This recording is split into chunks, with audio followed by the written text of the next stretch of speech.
following show is paid programming and does not necessarily express the views and opinions of Urban Broadcast Media and its subsidiaries. Thank you for listening to UBM Praise.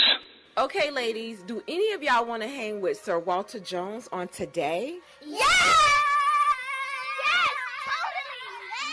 No, not at all. We don't want you. Please don't come. No, I'm just joking. You can come along. Hey, this is John Hanna, and you're listening to the Sir Walter Jones Show.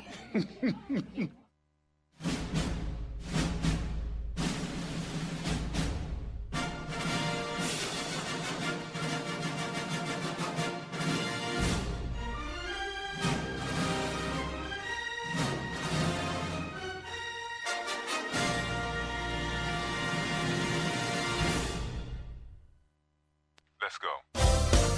Sir Walter Jones. Who is it? Sir Walter Jones. What's his name? Sir Walter Jones. Whose show is this? Sir Walter Jones. Who is it? Sir Walter Jones. Say it again. Sir Walter Jones. Who you with? Sir Walter Jones. One more again. Sir Walter Jones. The Sir Walter Jones Show. Co-host Alvin Carter. We are a Christian talk show in where we tackle all the hot topics in a believer's walk. Sir Walter Jones. Who is it? Sir Walter Jones. What's his name? Sir Walter Jones. Whose show is this? Sir Walter Jones. Who is it? Sir Walter Jones. Say it again. Sir Walter Jones. Who you with? Sir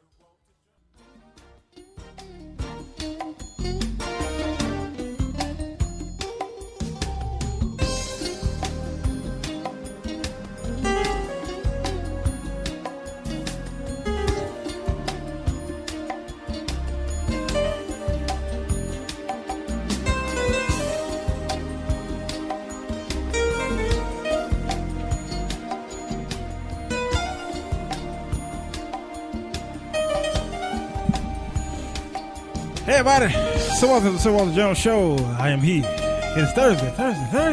Yeah. Is it Thursday? It's Thursday today. It's Friday somewhere. It's Friday somewhere in the world. And although it's Thursday, we usually do our music shows on Wednesdays. But today I wanted to do a part 2 of yesterday. Not the same vein. Yesterday we did a show on the greatest composers and vocal arrangers of our time. Man, we did a show that really was so vast in comparison, because we talked about everybody from 60s and 70s to the we went from medieval time to Renaissance to the Baroque period to the classical era to the Romantic era to the 20th century to 21st century. Man, we brought everybody in from the Singers Unlimited to gosh, I think we touched on everybody in their era. Except for Burt Bacharach. We didn't get him in it. I thought about that yesterday as I was driving. I said, we did not mention Burt Bacharach. Yes. And how could we? And he wrote an anthem for the 80s. Yes, he did. He wrote an anthem. That was so phenomenal to put those artists and personalities together. Yeah, I was sitting in the restaurant this morning. We should do the Burt Bacharach effect. That would be great. That's there you go. See, we nailed it. Because we have so many. He has so many unsung. So many songs he's did that we have. He's done. What I'm talking about. That we don't have a clue about. No, the careers that we know, the people he made famous, but we don't realize it's him. Mm-hmm. That is so true. And there's another woman also who played piano back in the 70s. She wrote much of the 70s. Carole King, I think that's her Carole name. King, yes. Did a lot of that stuff. And I think Burt is the one that there would be no Dionne Warwick without Burt Bacharach. And then people didn't like this album that happened, but I loved it when I heard it. Right. Ron Isley does Burt Bacharach. Get out of here. He did a whole album. Get out of here. Burt Bacharach tunes. See, I'm what's it all about? How feel? He turned Burt Bacharach into a sexy soul singer. Wow. Some people didn't like it because they just didn't see the combination. The combination, yeah. You know, but I could appreciate it because Ron Isley is a real singer. Sure. But he's true to himself. He's true to himself. Yeah. Yeah, I know. That makes sense. That makes a lot of sense. And we're talking about jazz today, the influence of jazz music in our society and in our lives. I got the great Pernell Johnson here, all the way from Chicago, Illinois. Yeah, all the way. All the way. And we got the great Brownsville diva. She's here. Cinnabella. Ooh, we should write her a song. We should. There it is. That's the backdrop. That's the backdrop. Cinnabella. Yeah. Get your keyboard, man. We need it. Yeah. Mm-hmm. Any fella, not at all. Yeah, the great Cinnabella from Dream of having you. Yeah, there you go. There it is. And again, the fact that we're able to do this, there are some things that I got some things I want to read real quick about the social effects of jazz. This guy says he wrote a paper, and the paper's purpose was to examine the social effects of jazz music, and it focuses on the exploitation of black jazz musicians by whites in the industry, and looks at whether black musicians benefited at all from their innovations.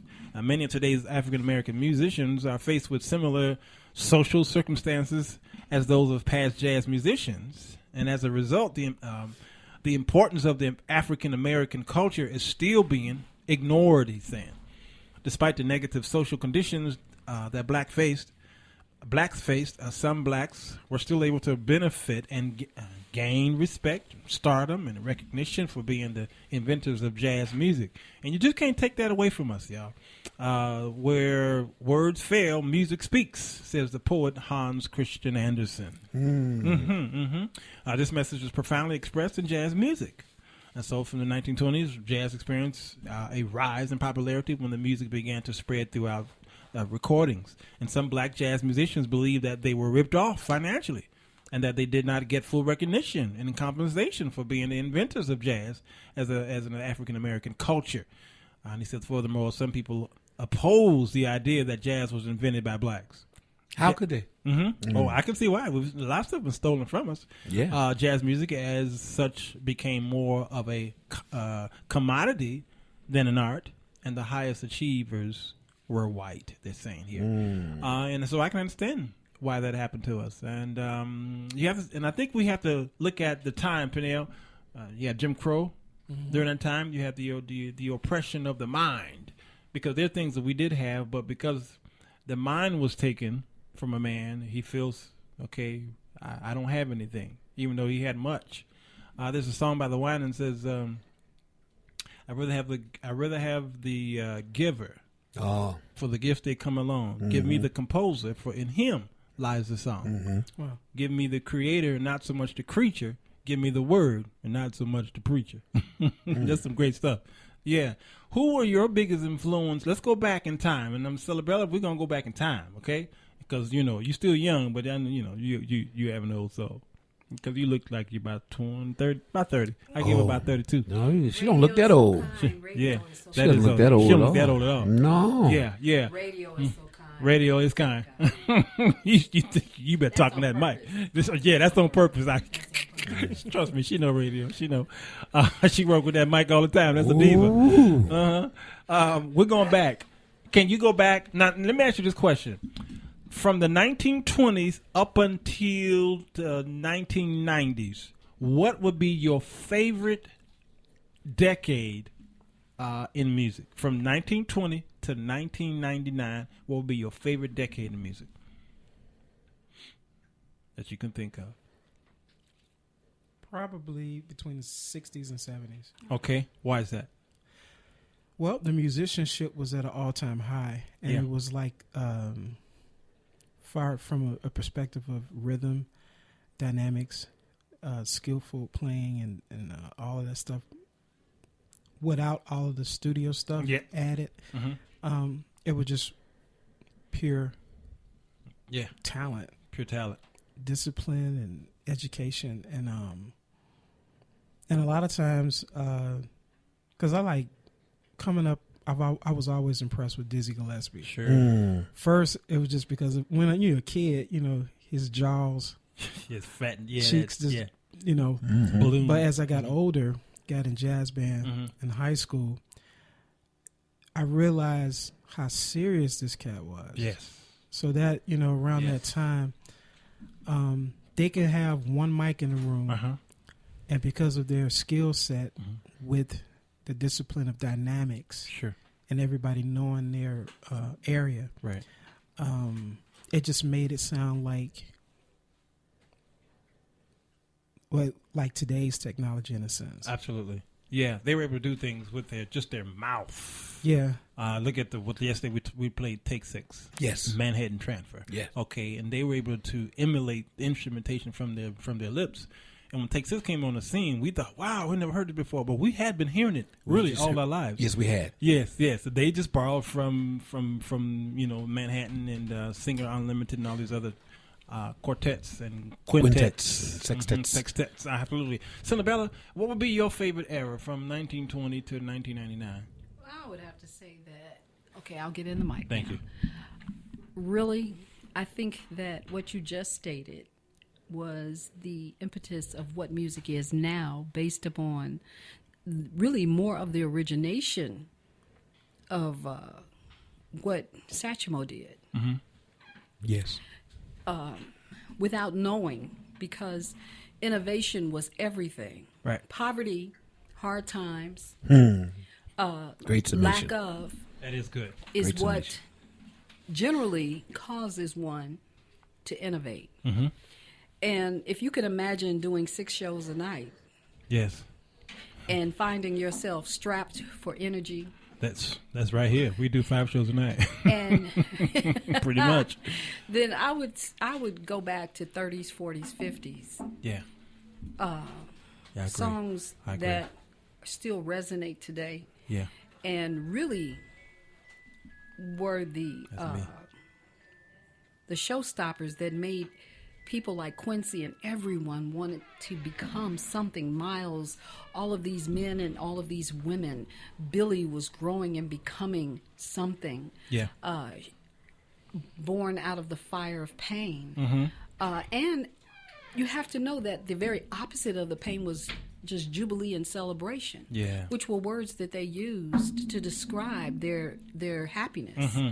Which today you don't hear people say, I have jubilee and celebration. Rarely do you hear it, but today, as we come through many of the trials and errors of what our past has been, and as we try to still unclothe, unwrap, move away from what those things are, then you begin to hear again people celebrate and have jubilation in overcoming and standing strong.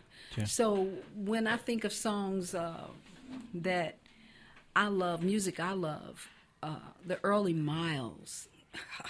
Absolutely. The eloquence and phrasings of Dinah Washington. The writings of even the Caucasian, or others, if you will, the Jewish and the Caucasian and the Italian writers. They were writing eloquent, beautiful love songs. Yeah. And our people in particular gave them flight, you know? Yeah. Pork, Yeah. You know? Yeah, you mentioned Porgy and Bess. Yeah, oh, absolutely. Yeah. I love you, Porgy. Oh. Please don't let him take me. You know. Don't let him handle me and drive me mad. There you go. I'm telling you. And how I'm able to know that song is because it had an influence in my gospel world. Yeah. All right. For instance, this is a demonstration show. That's why I had you on here. Is that on the keyboard on? Okay. This being a Christian show, let's find a hymn. Okay. All right, I want you to play it in 2 ways, though. Okay. All right. What's your favorite hymn? What a Friend We Have in Jesus. Okay. All right. Play it like if we were on maybe yesterday's show where we were influenced by maybe the classical feel. Okay.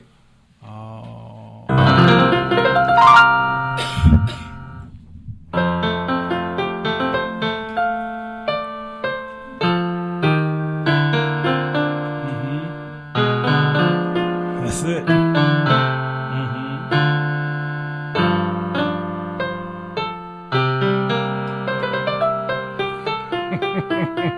You see what I'm saying?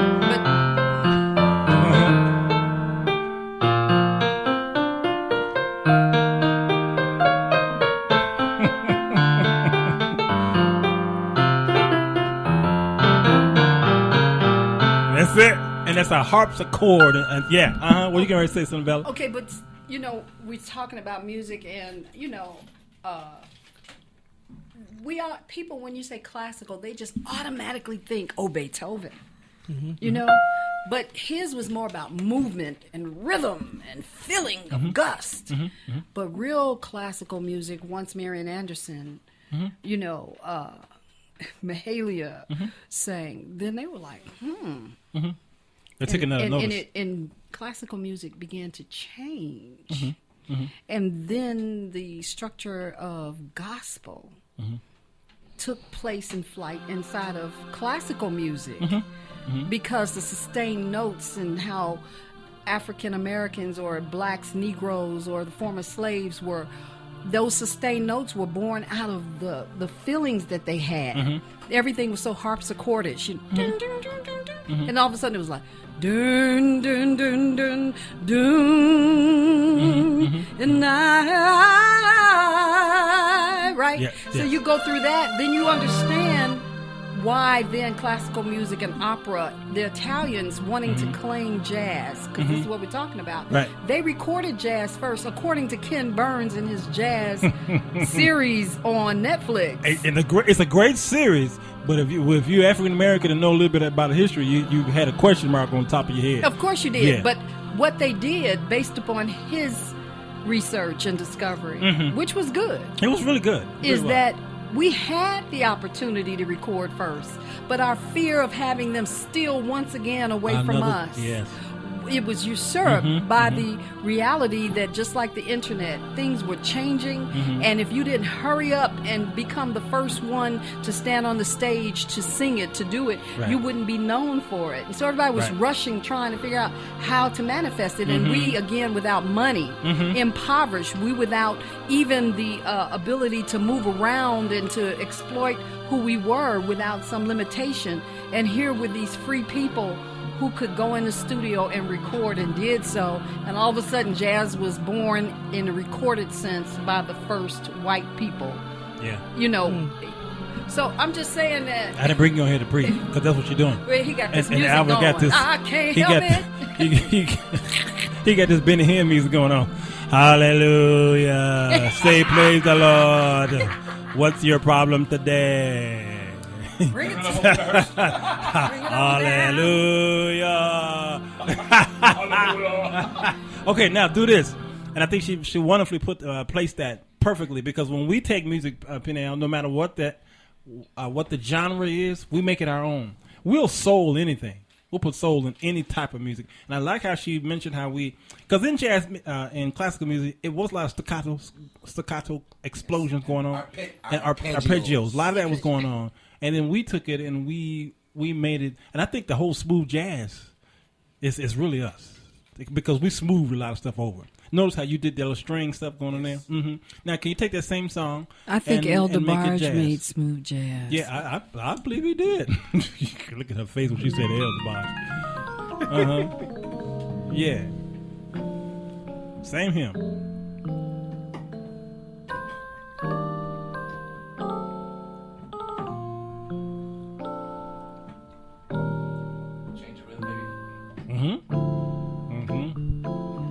There you go. There you go. See, Randy Lewis walked in the door. Joe Sample walked in the door. Don't you say nothing about Joe Sample. Come on, man. That's my man right there. See?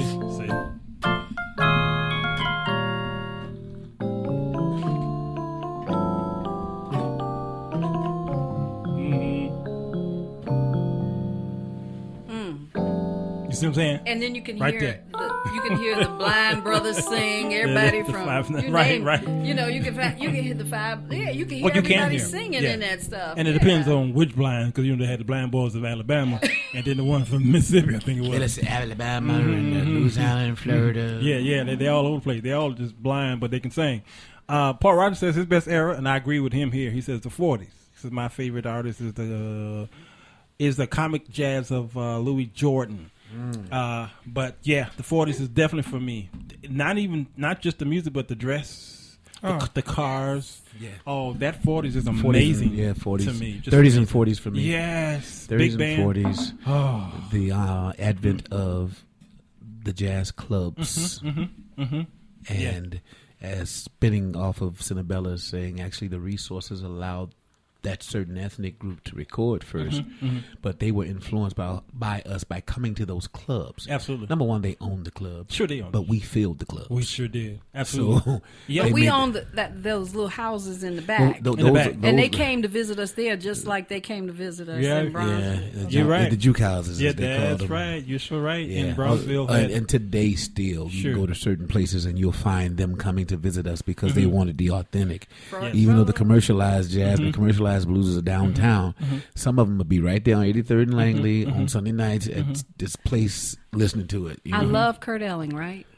Kurt Elling is a bad little Jew boy when he sings. But when he first started, he used to come in the hood to South Shore and sing and want to get in on the open mics because he had heard Manhattan Transfer and Lambert Hendrickson Ross and all these groups, and he wanted to be a part of that, what was going on. We played Lambert yesterday, actually.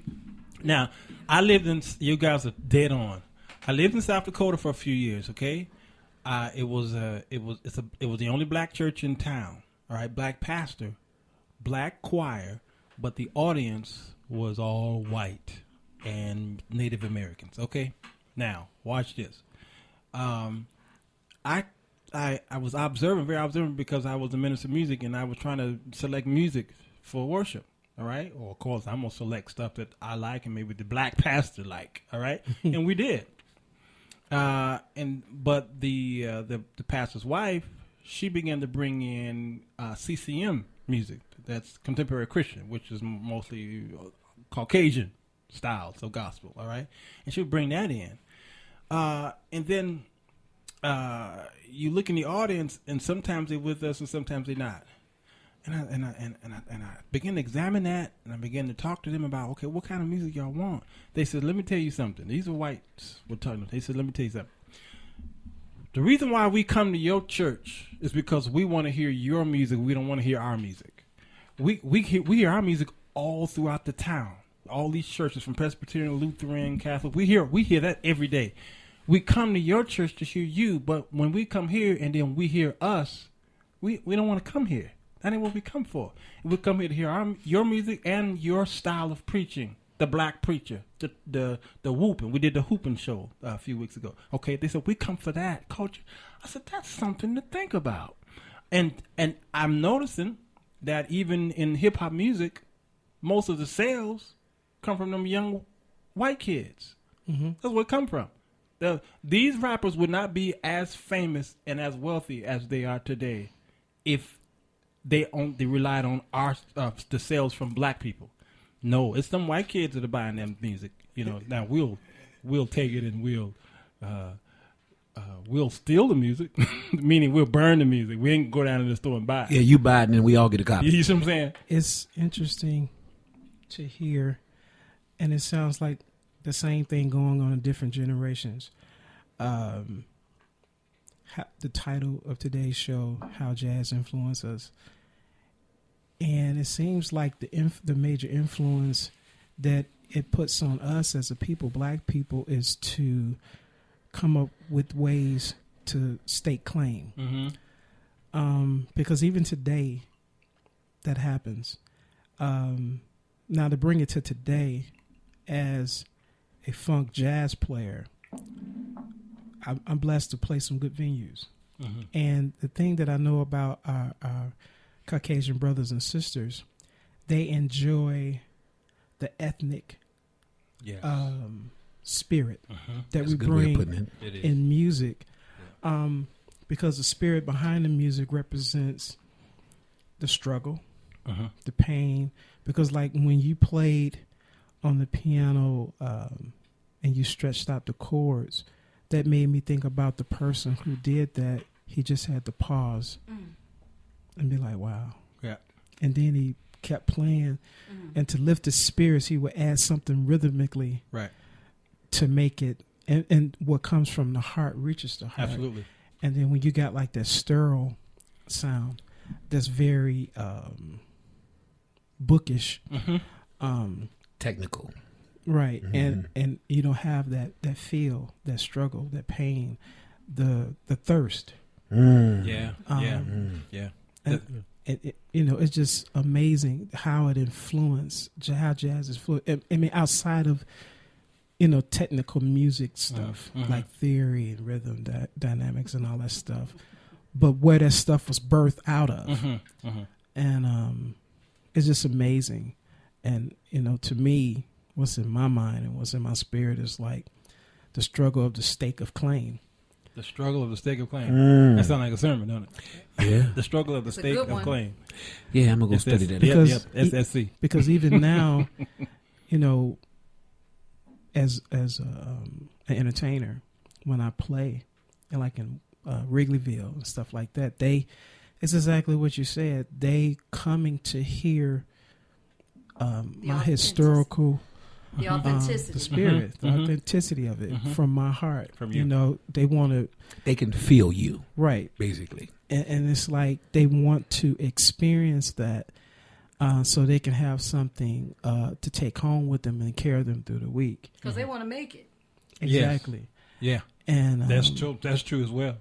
Best classroom in the world. Yeah. And how the resources are laid out for a lot of different ethnic groups, but the originators of it, we're the ones that are victims because we're playing out of our heart and we're playing out of our desperation to make a dollar at the same time. Yeah. But people are collecting and making history and staking claim and not giving credit where credit is due. Yeah. Yeah, and that is so true. I go to jazz concerts sometimes, okay? I enjoy going to yours. I think you got one coming up tomorrow. Yes, tomorrow night. Okay, we're going to talk about that in a minute. But I went to, was it Poplar Creek? What is that place? Where Joe Sample had opened up for David Sanborn. All right? Now, David Sanborn, okay? I mean, what a mixture, all right? Right. All right, I came there because I was high on Joe Sample, all right? He was just opening up for this boy. Okay. No disrespect, but Joe Sample did a set maybe about 20 minutes, okay? Opened up. Sweet. Just him on the piano. Oh, my God. Just him on the piano. It sounded like a full band. I can just believe him it. on the piano. And one time he brought in a cello, okay? But just him on the piano. That boy played me under the seat, all right? And then David Sanborn came on stage with about 50 dudes, all right? I ain't seen that many musicians on stage since the Commission did their reunion choir. Reunion concert. Yeah. About 50 musicians, okay, and they was playing hard. He played all his hits. I knew all his hits. All right, I was getting with it. Hard. He did about 2 hour show, okay? When he got through the show, say, all right, good night, everybody. As they shut down, the people were screaming, Joe! They were screaming Joe Sample because they had remembered that 20 minutes more so than they did that 2 hours that Sanborn had done. And I was amazed by it. And I've realized when I would go to these, whether it's a blues show or jazz show, it's usually 95% whites in those shows. And there's usually, it's because there's a black artist on the stage. We have abandoned our music. Oh, that's what I'm about to say. I don't understand that. We have abandoned it. And there's something happening. Professionally and culturally. Absolutely. Well, it has to do with the mentality of, okay, so for example, last night, Bobby Irving, his daughter Sharon, was on America's Got Talent. Now, from her first appearance, she received the golden ticket, which meant they hit the bell and she went straight through to finals. Yeah. Bobby is an icon in music in Chicago and worked with Miles on his albums, everything. So he has 2 children, both in music, and here Sharon is on stage, and she goes all the way to the finals. Last night, they were just simply voting to get her in the top 5. If you see her performances, the ratings were off the roof because this girl was like bringing it, but she couldn't get the votes. True. Why? Because it relied upon the black community, not just the Caucasian community. Wow. Although every Sunday at Willow Creek, 10,000 people and more are there who could have called and voted her in as well. That didn't help her. She was out as of last night. So the apathy is what we're talking about. Well, why should I vote? She's not going to win anyway. Oh, my God. Why should I go? It's only going to be a few of us there anyway. What did Joe Sample do for me? You know, the whole apathetic crab in the barrel. And are there any crabs in the barrel left? No, they're gone. You know. Yeah. I gotta give it a break. And I think you great way to segue into this little commercial break here. Song called Soundcheck F by the great Pernell Johnson. And guess what? It's not in the key of F. We'll talk about that after the break. So Walter Jones Show.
Soundcheck F. Man. Pernell Johnson. That is a great song there.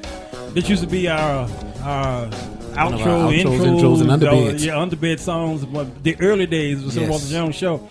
Paul Ryder says, "Man, I love this piece." He says when you played it the first time. He says if it's on YouTube, please send me the link. But no, buy the album, Paul. But he said, but I will buy it on Google Play. Yeah. We're definitely into buying stuff around here. That's good stuff there. And Soundcheck F, and we talked about that. He gave us a wonderful story about it. It's not in the key of F. F has a significance of what? Funk. That's right.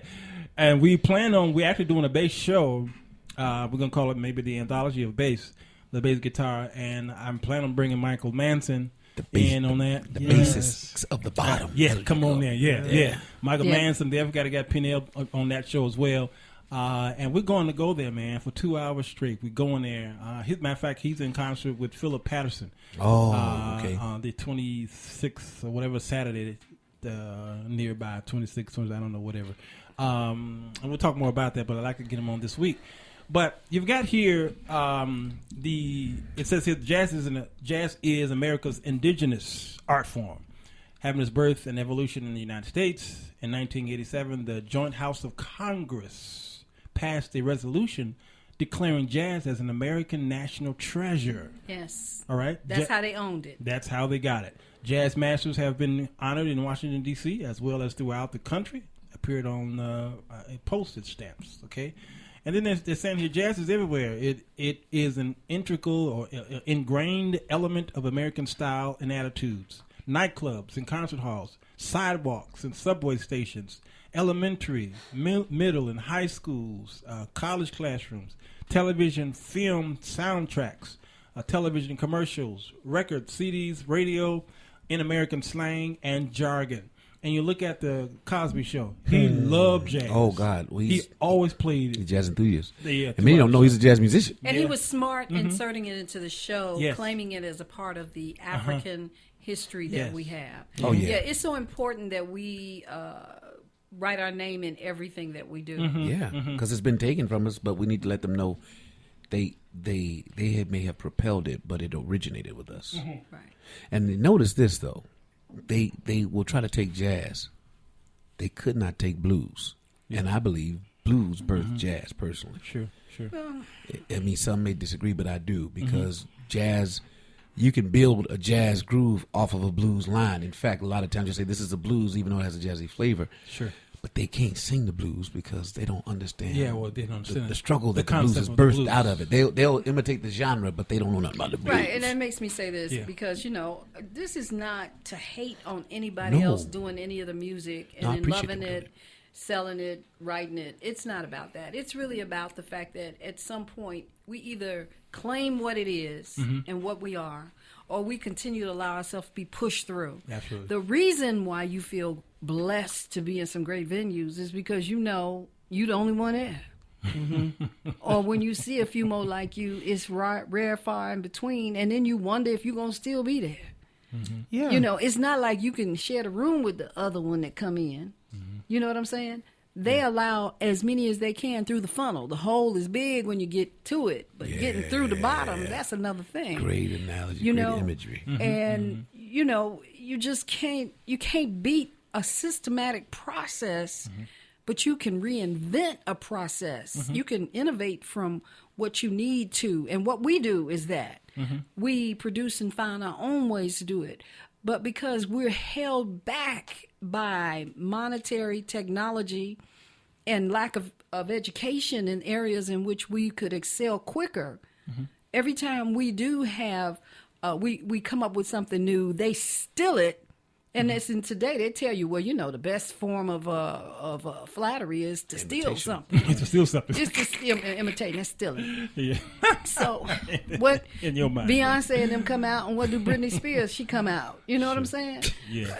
You can't win. Every time you got something, they got something. And because they have become the pioneers of television and all this, even if some of the stuff was made by us, you can't beat them at being worldwide, but what you can do is not focus on it. Sure, absolutely. It says here, jazz has inspired more praise and more controversy than any other American music.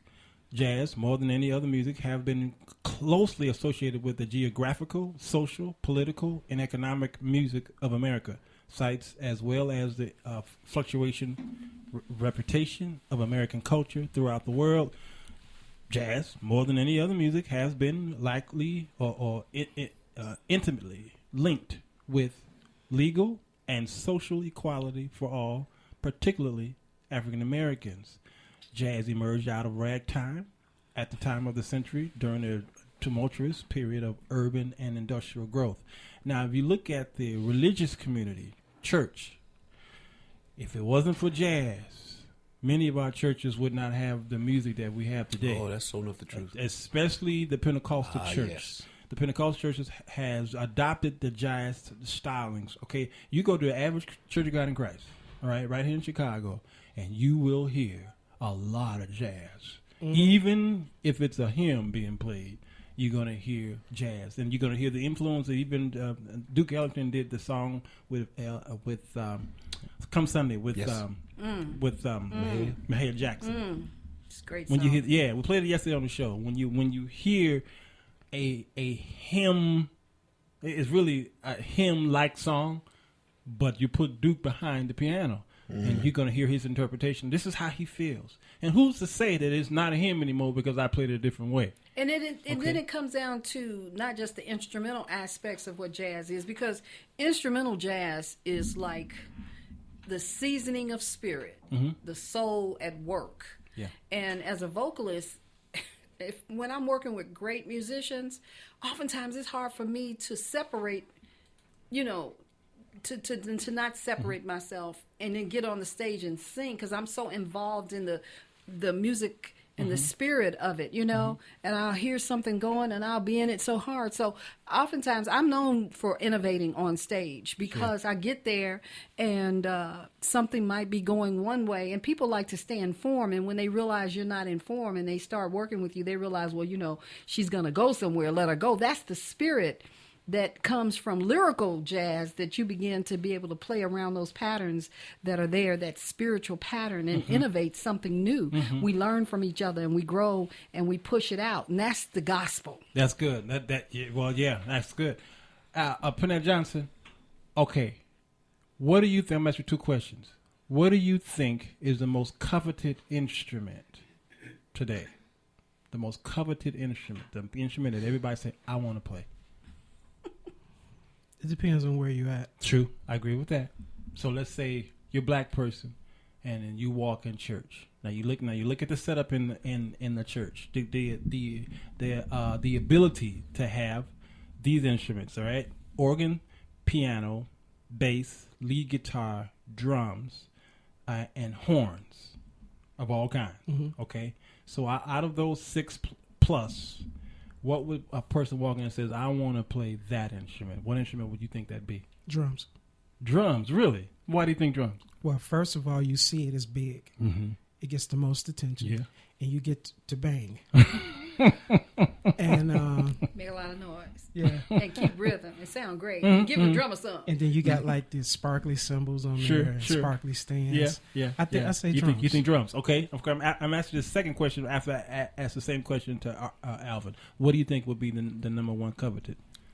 Well, even if it's in church, it depends on the person. Okay.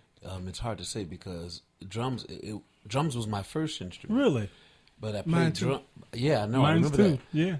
Because it was conceptually it was the easiest to grasp and go at. I think it's every little boy. My heart's boy. desire was always the keyboard. That was your heart's desire. Heart's desire was always the keyboard, but first place I used to run to was the drums. Yeah, and I think every little boy played on their mom's pots and pans. Yeah, and I think it just grew up in us. But so you say drums, but you are a bass player. Okay, so how did it become bass for you, and how did it become keyboards for you, Alvin? So you first, Pernell. Well, I'll use an analogy from James Brown. He asked the saxophone player, "What are you playing?" The saxophone, no, you playing drums. And just leave that right there. That's it's good. Like every instrument. I think it's some form of percussive. Sure, you touch it. Yeah, and hit rhythms with it. Yeah, play dynamics on it. Absolutely, I agree. Every form of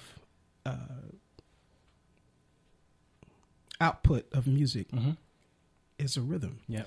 And then it's just in us, rhythm. The heartbeat. When we was in our mother's womb, we listened to dum dum dum dum dum dum. So it's just a part of us. It is. Yeah, it is. And sometimes it makes me think that our Caucasian brothers and sisters, they didn't listen to it. Yeah, they heard the 1 and the 3. Right, they heard the rhythm. They heard the but not the th. Right. And we heard it was an echo. I mean, but that's what I think. Absolutely. And Mama called us twice, and then so we heard the second. And then the reason I gravitated toward bass is because, in my opinion, bass controls the direction of the music. Wow, that's a great. Well, and you're a bass player, so I stand true on that. Alvin, what would you be your why keyboard? Why not drums? I saw the keyboard or the organ in a church venue, actually on any venue where that instrument is present, as the helm. Okay. Drums may have always been center stage, and it's built off the foundation, but the keyboard encompassed all the instruments in one way or the other. Yeah. And so it was in me. I saw my attention was like, oh, there's the source. I thought the drums were the source, but there's the source. All the sound I'm really hearing is there. You know, especially when I understood the mechanics of the B3 and how to maintain rhythm when I didn't have a drummer versus when I have a drummer. Because you can tell a real organist when he doesn't have a drummer. Yeah, you sure can. Because he changes his technique, but you don't miss it. You don't miss it. Man, that's good. You have to make the people still feel that rhythm and that, you know. So there's something you do. You change your approach with your feet. You change your approach with your hand. Your bass lines change. I mean, so I started noticing all those things. It's like, that's where I need to be. That's what I want to do. I felt like I was born to do that. Yeah. Same goes here. So I want you to demonstrate something, okay, with that keyboard.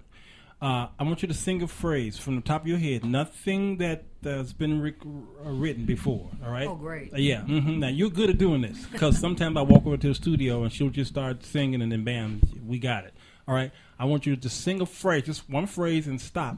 I want to see what Alvin can do with it, all right? We used to do this on every Wednesday. We stopped doing it for some reason. Okay, just sing a phrase. Don't play nothing just yet. Okay. I'm sweating bullets. I know you are. Sweating bullets. Yeah, that's what we do here. Yeah, and you think of that phrase. I'm reading what Paul Rogers saying. Blues did birth jazz. He's saying Handy, which is what the father of, and then Jelly Roll Morton were blues musicians first. Louis Armstrong played in blues bands. Rochelle Matheny says, I had the pleasure of hearing Peniel live, and it was surreal. Oh, I know. I am excited that Peniel is there. You need to do a show just featuring him. Well, he's been on here a few times. Rochelle, I don't know, you was under a rock that day, those couple of days, but we sure did him. I'll have to go and research and find out which shows that we had him on, just him. But let's see, quartet, if they have quartets in church, you hear blues. Yep, quartet music, absolutely. And then he says, lastly, my heart's desire is guitar. My first instrument was oatmeal box. There you go. Good stuff. Cinabella, what you got for me? Tell me, do you know why my heart sings and flies wherever you go? Stop. All right, your interpretation. Whoa, turn that mic down.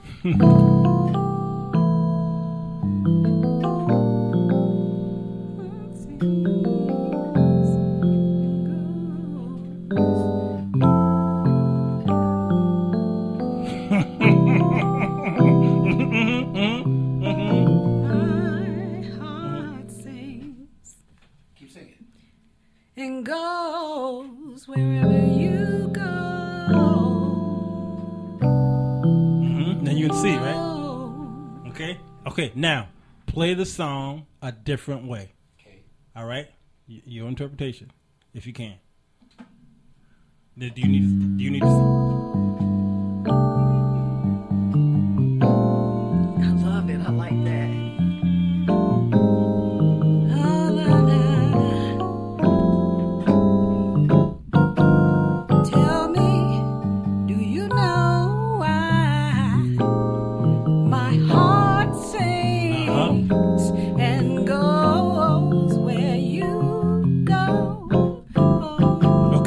Now give me the keyboard.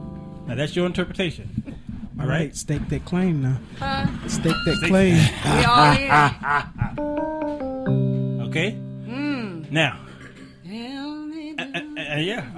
And I think we depending on our moods. You did that, right?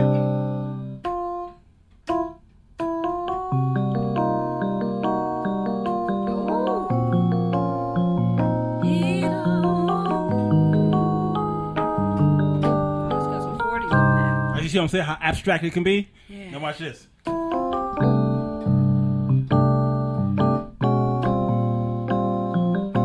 Neo soulish.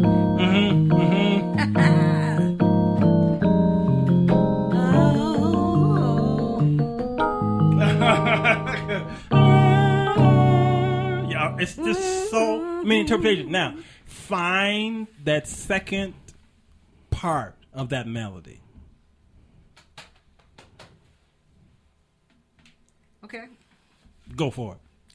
Tell me, do you know why my heart sings and goes wherever you go? I want to know. Oh. Here you go.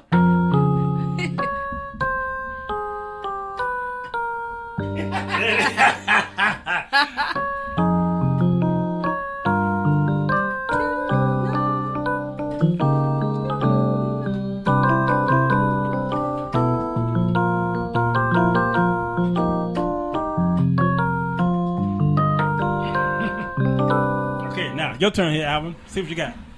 She got to sing it because I heard one thing. You heard one thing, you heard another. Yeah. You can keep it over. Okay, that's fine. What is it you call this now? Yeah, this is called improvisation. Yep, stake your claim. Improvise it. Tell me, Tell me, do you know why my heart sings and goes wherever you go? I wanna know. That's it. Yep. I want to know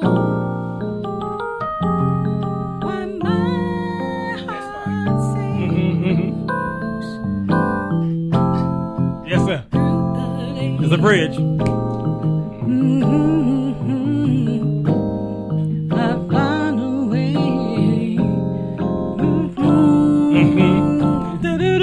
Oh, you back in the bridge? Yeah.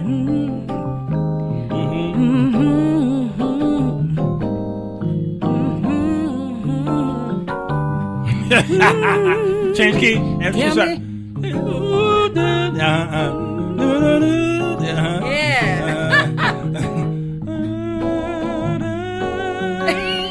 That's right. Yeah.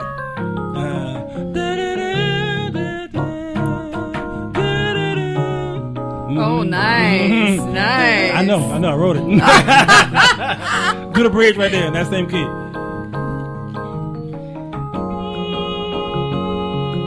And say, na na na, na, and say, na na na, and say, na na na na, hey. So, Pernell, what's going on here? Yeah, see what I'm saying? Now, what's going on here? You can have 3 or 4 different keyboard players, and then they can take it to another level in their own interpretation. How are we able to do that, though, without the influence of jazz? I mean, how are we able to do that? Because if there wasn't the jazz influence, we'd probably be doing it maybe in a manner of a classical or maybe an R&B style, maybe rock and roll, maybe even country. Or reggae. Or reggae. Oh, that Lord. is true. Yeah. That's what I thought. Mm-hmm. And what I witnessed was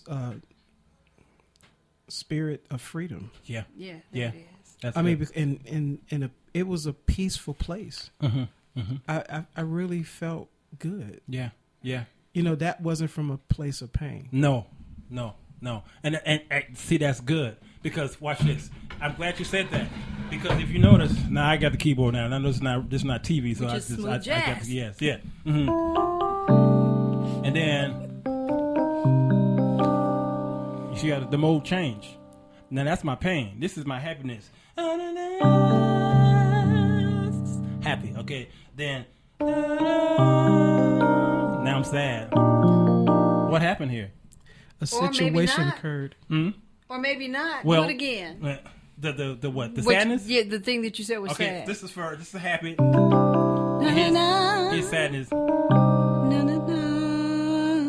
Did you hear it? You could still say the same note. Absolutely.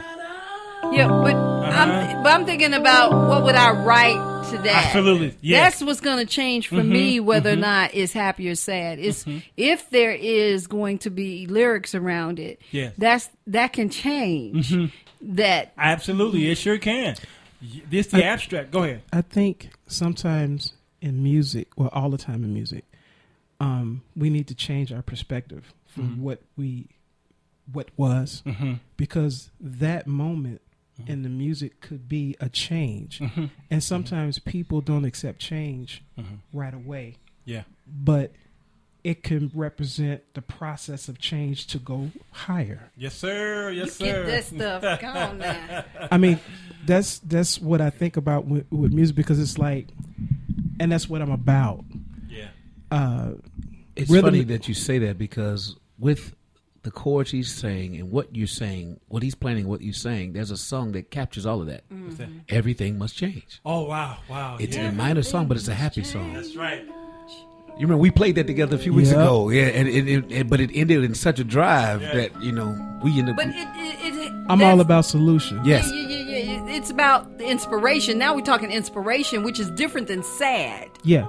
Because it says everything must change is an inspiring phrase to write. It's an affirming thing that you can move forward. Yeah. But if it wasn't everything must change, and it started off with, I'm never gonna change.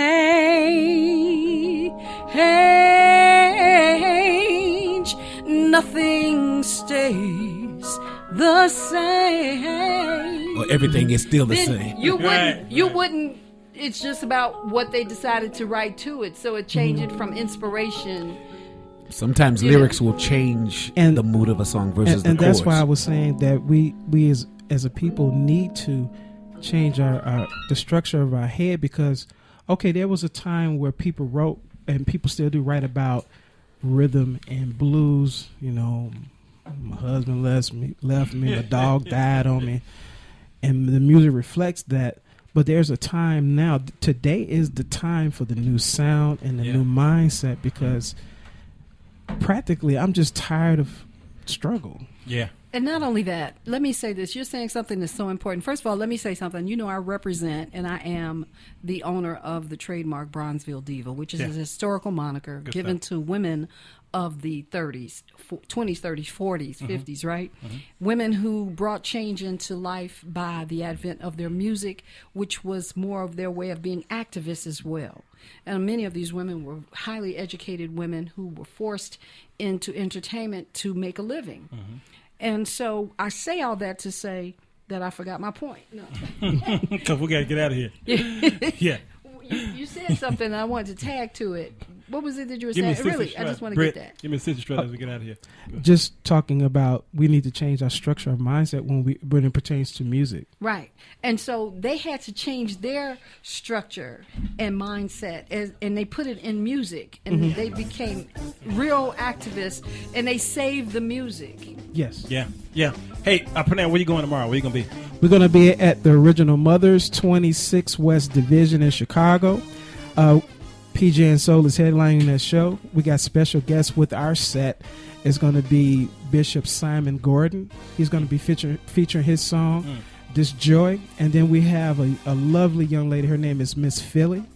She's going to be singing a song called Salt. Oh, wow. And then at the same time, we're going to be honoring the people who died in 9/11 and the people who survived. The theme for tomorrow night's show is You've Made It. You've made it. Address again?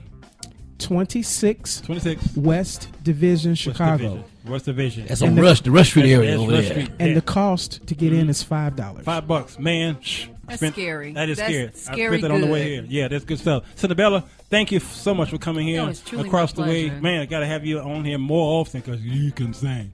And tomorrow, Friday, we're talking about this whole Sister Davis, I call her Sister Davis, this thing they put her in jail because she decided not to give any licenses to, them other people. We're going to talk about that tomorrow for about an hour. And y'all fighting, but we're going to calm the fights. All right? Yep. Yeah, we're going to start some more. Yep, and start some more. Got to go, y'all. Thanks, Britt. Working the boards. See you next Monday. Sir Walter Jones Show.